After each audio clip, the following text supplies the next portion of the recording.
Mas, Mas, kenapa nggak dicopot? Harus adil. Jangan mentang-mentang satu partai sama wali kota Anda tidak mencabut. Bapak kami nggak tahu, Pak. Loh, kok nggak tahu?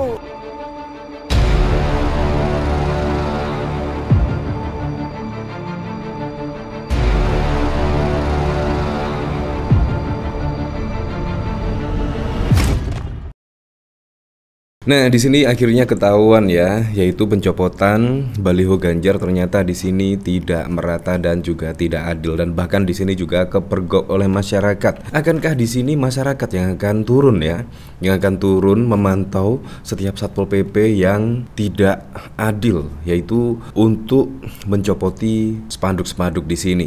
Nah, di sini pada waktu lalu memang ada yang merekam video. Bahkan di sini dari narasi warga protes Bawaslu Kota Batam pilih kasih, tertibkan APK Pemilu 2024. Seperti ini videonya. Mas, Mas, kenapa nggak dicopot? Kenapa nggak dicopot itu? Pak, kenapa nggak dicopot itu? Nah, bahkan di sini juga saling lempar. Harus adil. Harus adil. Jangan mentang-mentang satu partai sama wali kota Anda tidak mencabut. Bapak kami nggak tahu, Pak. Loh, kok nggak tahu? Ya seperti itulah. Di sini bahkan juga dari MS Parsito, sekedar saran, lain hari kalau mau mencopot APK itu diusahakan malam hari, jadi nggak ketahuan. Kalau kepergok warga kan jadi susah buat ngejawabnya. Nah, bahkan di sini juga ada berita lagi, yaitu baliho Kaisang dikeluhkan warga karena rusak keindahan kota. Satpol PP bukan wewenang kami. Ini juga maksudnya apa? Kalau memang benar-benar dikeluhkan warga dan juga merusak keindahan kota, seharusnya sudah tugas Satpol PP lah untuk menertibkan ini, apalagi juga tidak membayar pajak. Pemasangannya pun juga di sembarang tempat. Seharusnya ya tidak usah nunggu perintah atasan lah, langsung dicopot. Jadi menurut saya pada pemilu besok saya tidak yakin ya akan kenetralan, yaitu aparat yang bertugas di sini. Baliho saja di sini bahkan juga tidak adil. Ketika Ganjar Pranowo mau datang di sana juga spanduk-spanduk dari Ganjar dicopot. Entah maksudnya apa. Apakah kebetulan? Ya kita tidak tahu. Masyarakatlah yang menilai. Di sini bahkan juga dikomentari oleh Gede 86. Wajar para tokoh di Rembang melawan karena anak raja semakin nyata menunjukkan arogansi dan didukung oleh Paduka Raja. Bayangkan di sini, menurut saya sudah wow sekali ya. Entah besok seperti apa pemilu 2024. Kemungkinan akan semakin di luar dugaan ya. Bahkan pada waktu lalu kita masih terkaget-kaget, tetapi di sini ditunjukkan terus hal-hal seperti ini di media-media, di pemberitaan, ditunjukkan terus. Entah di sini maksudnya apa, skenarionya juga apa. Saya sampai heran sekali, yaitu hal seperti ini seolah-olah dipertontonkan dengan vulgar.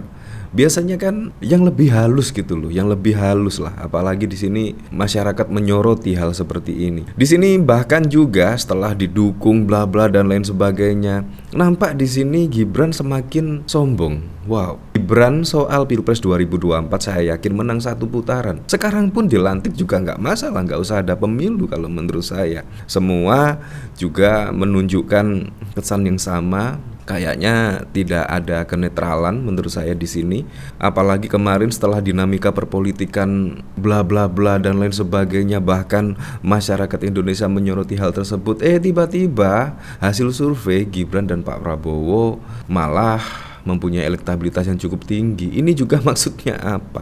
Di sini sungguh di luar dugaan sekali. Tiba-tiba elektabilitas Pak Prabowo dan Gibran naik dengan dinamika yang menurut saya tidak sewajarnya. Apalagi putusan MK pada waktu lalu juga melanggar kode etik berat. Jadi menurut saya sudah aneh lah elektabilitas keduanya malah naik. Padahal juga sudah menurut saya dengan dicawapreskannya Gibran itu sangat-sangat, bahkan juga masyarakat menyoroti hal tersebut. Ya tapi kita hanya bisa pasrah lah, karena kita hanya orang awam, masyarakat biasa, tidak bisa berbuat apa-apa selain menyuarakan aspirasi dan menyuarakan apa yang terjadi saat ini. Nah, bahkan di sini ada berita ya, yaitu baliho Kaisang dikeluhkan warga karena rusak keindahan kota. Satpol PP hanya 14 hari.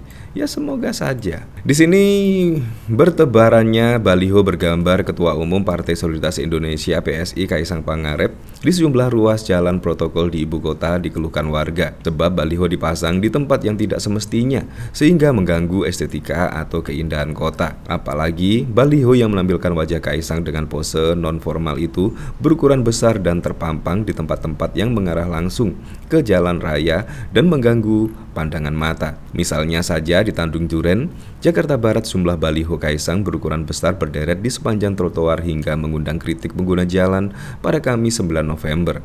Terkait hal tersebut, Kasih Keamanan dan Ketertiban Umum Satpol PP Jakarta Barat Edison Butar menjelaskan bahwa pengawasan terkait alat peraga kampanye seperti baliho Kaisang dilakukan sepenuhnya oleh pihak Kasbaspol Pergub 221 tahun 2009 tentang petunjuk pelaksanaan Perda nomor 8 tahun 2007 pasal 2 ayat 3 huruf K, yang mana pengawasan APK adalah dari pihak Kasbaspol, kata Edison saat dihubungi Warta Kota pada 11 November yang lalu. Ya sudahlah, padahal di sini juga sudah dikeluhkan warga, seharusnya ya ditertibkan lah karena memang merusak pemandangan. Nah, dari sini saya penasaran, kira-kira komentar-komentarnya seperti apa ya?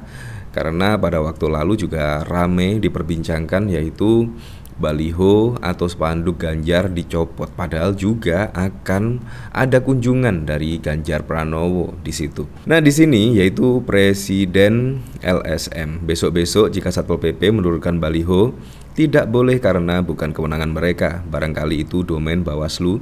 Jadi jika Satpol PP turunkan, rakyat boleh melawan karena di luar kewenangan Satpol PP. Penguasa dan punya negara mah bebas. PSI ID kan kampret namanya. Kalau Satpol PP bilang bukan kewenangan kami, berarti yang masang dipastikan polisi atau TNI atau bupati gubernur. Jika nanti rakyat pada mual dan muntah, tersangkanya mukanya dia. Sepanjang Blora Rembang dipenuhi baliho-baliho seperti ini. Baliho-baliho dari partai lain cuma 1-2. Bener-bener partai kaya. Lama-lama nih keluarga Jokowi bikin muak.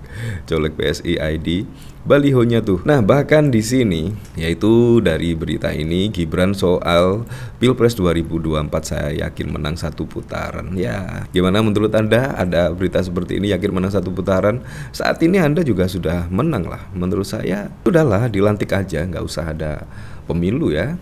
Karena ya anak Presiden Joko Widodo juga sudah masih menjabat sebagai presiden, dan anaknya yaitu menjadi cawapres mendamping Pak Prabowo Subianto. Nah, Anda bisa membayangkan sendirilah, pasti juga akan ada cawe-cawe di sini, apalagi anaknya juga maju sebagai cawapres. Bakal calon wakil presiden Gibran Rakawiraka yakin bisa menangkan Pilpres 2024 dalam 1 putaran bersama Prabowo Subianto. Dia meminta jajaran partai koalisi mengusungnya juga yakin dan bekerja keras untuk merealisasikan misi tersebut. Bapak Ibu, ini pertarungannya, waktunya pendek sekali. Tapi saya yakin dengan semangat Bapak Ibu semua, saya yakin kita bisa menang 1 putaran, kata dia dalam acara konsolidasi Partai Koalisi Indonesia Maju di Lampung Graha Wangsa, Lampung, mengutip detik.com pada 11 November. Ya, kita lihat sajalah besok. Kalau memang seperti ini dipertontonkan, kemungkinan juga masyarakat sudah jengah ya dengan apa yang dipertontonkan selama ini. Ya, apapun itulah, untuk Pilpres 2024 mendatang semoga saja berjalan dengan lancar, berjalan dengan aman, dan yang paling penting berjalan dengan jujur dan juga adil.